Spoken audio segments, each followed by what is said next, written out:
bonsoir à toutes et à tous, j'espère que vous allez bien. Ce soir, vidéo que vous attendez tous, même si vous l'attendez pas, vous l'attendez quand même. Dans cette vidéo, je vais vous donner les meilleures techniques pour apprendre, pour réviser. Vous allez être les goats de l'apprentissage, vous allez apprendre tellement efficacement, vous allez travailler moins que les autres, vous saurez mieux vos leçons que les autres, vous allez réussir dans les cours grâce à cette vidéo, je vous le dis. Vous n'êtes pas prêts pour me remercier en avance, parce que à l'Ecotesque, la vidéo, vous le savez pas, mais à l'Ecotesque, en fait si vous le savez au fond de vous, à l'Ecotesque, voilà. Donc vous pouvez vous abonner, mettre un like, commenter si vous voulez. Il y a mon Insta dans la bio, donc si vous voulez aller faire un tour, allez-y, il est cool mon Insta. Je mets des stories assez souvent, en vrai à peu près tous les jours je crois. Aujourd'hui j'en ai pas mis, mais j'en mets souvent. Donc voilà, on est actif. Allez-y, j'ai mis un Tipeee aussi dans la description. Et justement, j'avais oublié, mais dans ce Tipeee, il y a une contrepartie, je crois que ça s'appelle comme ça. C'est 2 € en gros, et vous avez tout le PDF avec ce que je vais vous dire là. Donc voilà, de 1, ça m'aide, et de 2, vous avez le PDF, donc vous pouvez regarder absolument tout le temps ces techniques et vous rappelez, ah tiens, oui c'est vrai, il avait dit qu'on pouvait faire ça comme ça. Voilà, donc si vous voulez, il y a mon Tipeee en description, vous n'êtes pas du tout obligé, sinon vous regardez la vidéo et vous appréciez absolument. Voilà, on peut commencer. Donc déjà un petit point sur notre scolarité en fait, à tous, depuis le début de notre scolarité. Je parle pour les Français, il y a peut-être des gens qui sont pas en France et je sais pas comment ça fonctionne ailleurs. Mais en tout cas, pour nous les Français, la plupart, il y a très peu de professeurs et de personnel éducatif en général qui nous ont expliqué comment apprendre. C'était toujours apprenez vos cours pour demain, mais jamais utilisez telle méthode pour apprendre le cours. Jamais, on nous a jamais expliqué, on nous a jamais appris à apprendre. Ou peut-être un ou deux trucs, mais c'était pas grand chose et très peu utile. Et donc ça, je trouve que c'est un point faible, un très très gros point faible de l'éducation nationale. Donc voilà, il y a plein de méthodes sur internet pour apprendre plus efficacement, plus rapidement et juste de mieux retenir les choses. Et donc je vous ai compilé les meilleurs parce que je suis là pour vous, je vais vous aider, vous me l'avez demandé en plus cette vidéo, je vous l'avais proposé, vous étiez trop hype, et là je l'ai écrite, j'ai pris du temps, ça m'a pris au moins 1 h 30 à l'écrire, d'accord, je ne déconne pas. Et donc tout ce que je vais vous dire c'est des choses que je fais, d'autres choses que je ne fais pas parce que je ne suis pas parfait, je ne fais pas tout comme je l'écris, mais en gros c'est les méthodes qu'on devrait tous appliquer dans l'idéal pour mieux apprendre plus rapidement et moins se fatiguer à juste relire son cours pendant des heures et rien comprendre. Et donc on va commencer par ça. Les choses que vous devez arrêter de faire. Il y a des choses, c'est plus possible, vous pouvez plus faire ça en 2023. J'aime pas dire ça, mais c'est plus possible, c'est très très grave de faire ça encore en ce moment. Relire votre cours bêtement, vous devez arrêter de faire ça. Vous devez arrêter de relire votre cours comme un con là. Tu sais, t'as ta feuille, tu lis, tu te dis ah ouais, puis tu poses ta feuille et en fait tu retiens rien de ce que t'as lu. Ça c'est complètement nul, c'est absolument inefficace. J'ai ma tablette juste ici, c'est pour ça que je baisse les yeux des fois. Tu vas juste perdre ton temps. En fait, tu vas perdre ton temps et tu retiendras absolument rien. Ok, peut-être tu vas retenir un ou deux trucs, mais c'est tellement pas worse. J'ai parlé en anglais, trop relou. En fait, c'est pas du tout efficace parce que tu vas passer un temps fou et tu vas rien retenir alors qu'il y a des méthodes vachement mieux dont je vais vous faire part juste après. Et ensuite, donc là un autre truc que vous devez pas faire, c'est surtout pour les maths et la physique. Après le reste je sais pas parce que je fais pas autre chose que maths et physique. Enfin si je fais d'autres manières, mais en gros, ne venez pas en cours en n'ayant rien glandé à la maison, vous allez rien comprendre en cours. Bon, peut-être que vous comprendrez la correction, mais de 1, vous assimilerez pas à la méthode avec laquelle il a réussi à faire l'exercice. Et ensuite, vous serez absolument incapable de refaire les exos à la maison, à moins que vous soyez un génie absolu. Et là, bah, je ferme ma gueule, hein. Faites comme vous voulez, voilà, tout simplement. Donc, faites les exos à la maison. Si les profs vous disent de faire des exos à la maison, faites-les, c'est qu'ils sont là pour ça. Je dis ça, mais il y a beaucoup de fois où je vais en cours de maths et de physique sans rien avoir. Prends-les. C'est pas bien du tout, je le sais. Et puis en plus, pendant les cours, des fois, je bégaye un peu. Hein, je suis en mode je comprends pas. Donc voilà. On va continuer. Donc, on a dit 2 choses que vous ne devez plus faire. Vous devez arrêter de les faire. Maintenant, on va passer aux choses que vous devez faire. Parce que c'est bien de vous dire, fais ça, fais pas ci, mais du coup on fait quoi? Et bien vous allez voir. De un, vous devez dormir. C'est le premier conseil que je vous donne et je le donnerai tout le temps. Dormir, c'est tellement une dinguerie. Déjà c'est trop bien de dormir. Parce que c'est genre quand tu dors, t'es bien, tu penses à rien. Voilà, c'est cool de dormir. Et ensuite, si tu dors, ça se verra pas. En fait c'est assez compliqué à s'en rendre compte parce que tu peux pas comparer deux journées. Enfin, comment je peux expliquer ça? En gros, tu peux pas faire la même journée en ayant dormi 8 heures et une autre en ayant dormi 6 heures. Et du coup, tu peux pas voir les différences qu'il y aura dans la journée. Mais je vous assure qu'il y a des différences. Il y a des très grosses différences. Et notre capacité de réflexion, elle est tellement plus grande quand on dort bien en fait. Et quand je dis bien, c'est dans le noir, sans bruit, avec une température normale, genre. Et il faut dormir assez, donc entre 7h30 et 9h. Soit 7h30, soit 9h. Dormez pas 8h, c'est complètement con. Vous allez vous réveiller en plein milieu de votre sommeil profond et ça va être chiant pour se lever. Voilà. Bon, bah, vous faites bien comme vous voulez. Mais donc, on va enfin passer aux techniques pour apprendre son cours. Vraiment. Vous l'attendez, je le sais. Premièrement, la technique Feynman. Donc, je vais la simplifier énormément parce qu'en vrai, c'est un peu plus complexe que ça. En vrai, c'est une méthode pour que les profs apprennent à leurs élèves, mais nous, on va l'utiliser pour nous. Donc, voilà. Euh, donc, dans notre cas, vouloir apprendre des notions pour les cours, il s'agit tout simplement de reformuler son cours. Donc, et ça peut se traduire par deux choses. Je vais vous expliquer. Donc, il y a deux moyens d'utiliser cette méthode de manière pratique. Déjà, c'est expliquer ton cours à un proche qui n'y connaît rien. Donc, tu dois lui expliquer de manière simple afin qu'il comprenne. Ou alors tu peux simplement trouver un moyen d'expliquer la notion et la dire à voix haute, donc tout seul. Si tu as ni amis, ni famille, ni animal, ni argent, ni à manger, ni de maison, je suis peut-être parti un peu loin, c'est pas grave. Mais en gros, ouais, c'est juste reformuler ton cours de manière simple et pour pouvoir l'expliquer à quelqu'un qui n'y connaît rien. Comme ça, de ce fait, tu te prouveras à toi-même que tu comprends absolument la méthode. Et ça, c'est le plus important de comprendre parce que quand tu as compris, même si t'as pas appris la méthode, enfin, si tu la connais pas par cœur, si tu l'as compris, tu vas pouvoir la retrouver. Et ensuite, la deuxième manière d'utiliser cette technique, c'est de réécrire ton cours, pardon. Donc tu te fais des petites fiches, mais tu changes la formulation, tu utilises des schémas ou tu expliques le cours de manière simple, tout simplement.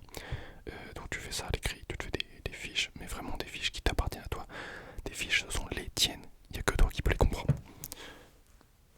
Voilà, pour la première méthode. C'est pas celle que j'utilise le plus souvent, mais elle est bien, elle est très bien et très efficace. On va rentrer dans une méthode qui, elle, pour le coup, peut être utilisée absolument tout le temps, sans modération. Vraiment, faites-vous plaisir avec celle-là, elle est trop bien. Ça s'appelle la blurting méthode. Donc, cette méthode, elle est très simple. Ça consiste juste à prendre une feuille vierge, donc un carreau, blanche, comme vous voulez, vous faites ce que vous voulez, et donc t'écris tout ce que tu sais sur ton cours. Pour faciliter, pour avoir plus de choses à écrire, le mieux c'est d'écouter en cours. Il y a beaucoup de gens qui vous le disent, je pense, mais écouter en cours, premier degré, ça fait au moins 50% du travail. Et surtout avec cette méthode, si tu as écouté en cours, tu pourras mettre beaucoup de choses sur la page, sur la page vierge. Et donc je continue. Donc tu écris tout ce que tu sais sur ton cours, et ensuite tu vérifies la véracité de ce que tu as écrit avec ton cours. Et tu corriges les fautes et tu rajoutes ce qui manque avec une autre couleur. Très important. Exemple, t'écris ton cours en noir, enfin t'écris tout ce que tu sais en noir, et après tu prends ton cours et tu regardes donc si t'as fait des fautes et si t'as oublié des trucs. Si t'as fait des fautes, tu barres, tu corriges avec un rouge par exemple, et ensuite tu rajoutes les choses qui manquent en rouge aussi. Et ça, tu peux le faire une seule fois si vraiment t'es pressé, genre il te reste 1 heure avant le contrôle et tu fais ça vite fait pour apprendre pour retenir la plupart des choses. Mais le mieux c'est de le faire 2-3 fois. Idéalement 3 fois, c'est bien, comme ça à la fin ta feuille elle est remplie, il n'y a rien qui manque, il y a toutes les infos qui sont vraies. Donc voilà, le mieux c'est de le faire plusieurs fois. Ça c'était la blurting méthode qui, vraiment je vous le dis, à utiliser sans modération. Faites-vous plaisir avec celle-là, vraiment. Ensuite, les flashcards, ça c'est un truc, c'est trop bien, c'est trop pratique. C'est un peu long,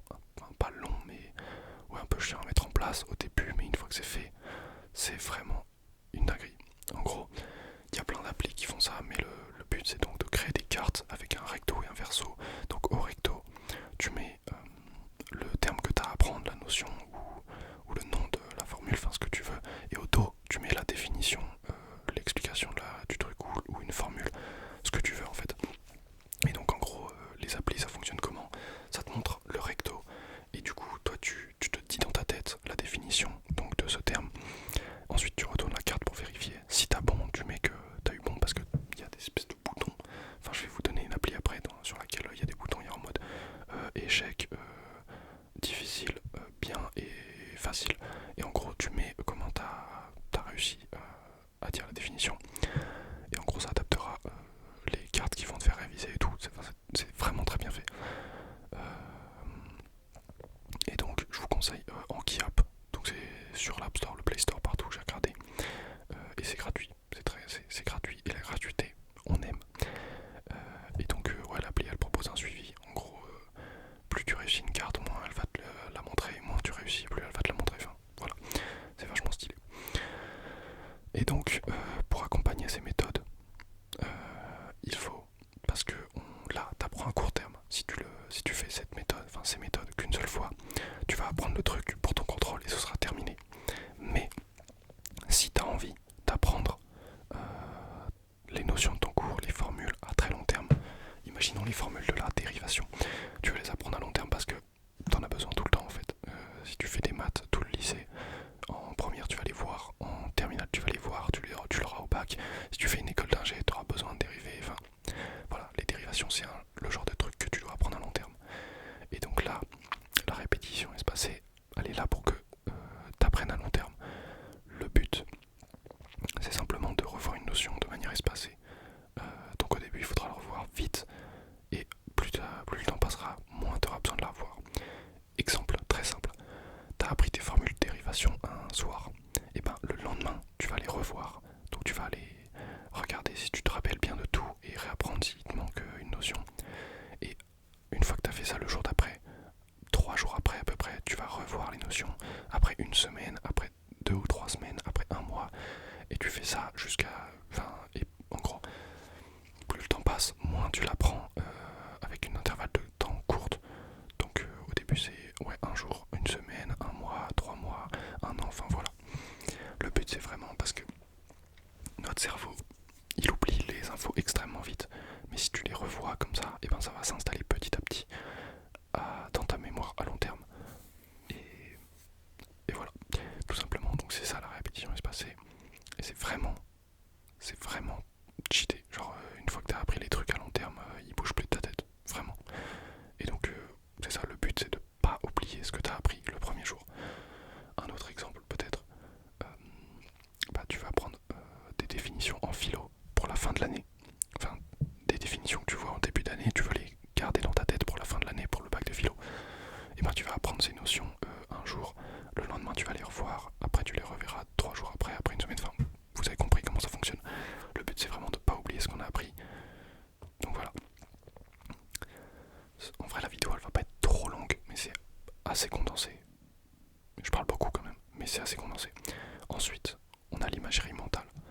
Là le but c'est vraiment de créer une image dans sa tête pour apprendre ce qu'on veut apprendre.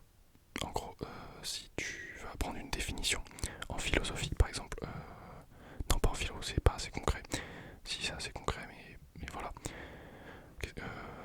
Un terme en espagnol par exemple, du vocabulaire en espagnol, si tu veux l'apprendre, tu vas t'imaginer dans ta tête le mot que tu as à apprendre.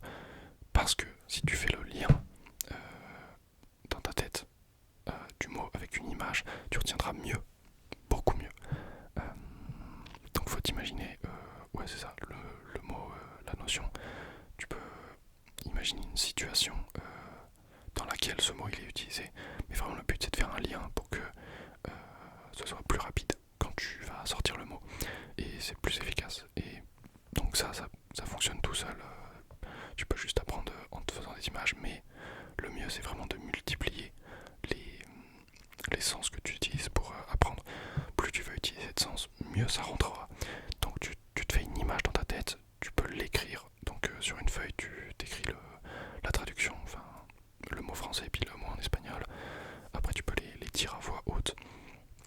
Et vraiment toujours essayer de faire cette association du mot avec une image ou une situation que tu peux t'imaginer dans ta tête. Et ça créera vraiment un raccourci plus rapide. Voilà. Et là, ça va être un dernier conseil assez spécifique pour les maths et la physique. Parce que je sais pas si on peut trop faire ça dans les autres matières. Mais je pense que si quand même. C'est quoi qui fait du bruit? Je sais pas. Donc en cours, je te conseille vraiment de prendre la correction des exercices. Ou alors de connaître les gens qui prennent la correction des exercices et de leur demander et de les refaire à la maison. Comme ça, le but c'est d'avoir la méthode avec laquelle tu réussis ces exercices bien ancré dans ta tête. Une fois que tu as la méthode, le but c'est de t'entraîner. Donc tu refais les exercices encore et encore pour les avoir, pour pouvoir les faire vite. Parce que en contrôle, le seul truc que tu veux pas qu'il t'arrive, c'est que t'aies pas assez de temps pour terminer le contrôle. Donc plus tu vas vite, plus tu seras serein. Et donc voilà, faut s'entraîner beaucoup pour que ça rentre dans ta tête, que tu aies la méthode et qu'elle bouge pas. Et donc toujours pas oublier la répétition espacée. Par exemple, là je suis en terminale, on a le bac à la fin de l'année. Les notions que je vois maintenant en maths et en physique, il va pas falloir que je les oublie. Donc toutes les semaines, toutes les 2-3 semaines, je vais me refaire quelques exos sur les notions qu'on a vues avant. Et voilà, tout simplement ça va rester dans ma tête. On a dit répétition espacée, on n'oublie pas. Et dans toutes les matières pour le bac, je vous conseille vraiment, bon, peut-être pas pour la philo parce que c'est un peu chiant de faire des sujets de philo chez soi, mais pour les maths, la physique, la SVT, je sais pas si vous, pour la GGSP, enfin toutes les SP en fait, refaites des sujets de bac, mais surtout pour les matières scientifiques c'est vraiment bien parce que en fait vous avez accès au sujet et à la correction. Donc refaites des sujets de bac pour vous entraîner pour vos contrôles qui vont arriver, et en plus ça vous prépare pour le bac, donc c'est d'une pierre deux coups, et ça on adore. On adore. Donc je vais vous faire un petit récapitulatif pour que vous oubliez pas tout ce qu'on vient de dire. Attendez. J'ai toussé. Donc, il faut dormir. Dormez, dormez, dormez, dormez le plus possible. C'est important. Ensuite, la Feynman technique. Donc, juste reformuler son cours, l'expliquer à un proche de manière simple, ou se faire des fiches, mais vraiment adaptées à soi-même, reformuler de manière simple et utiliser des schémas. Voilà.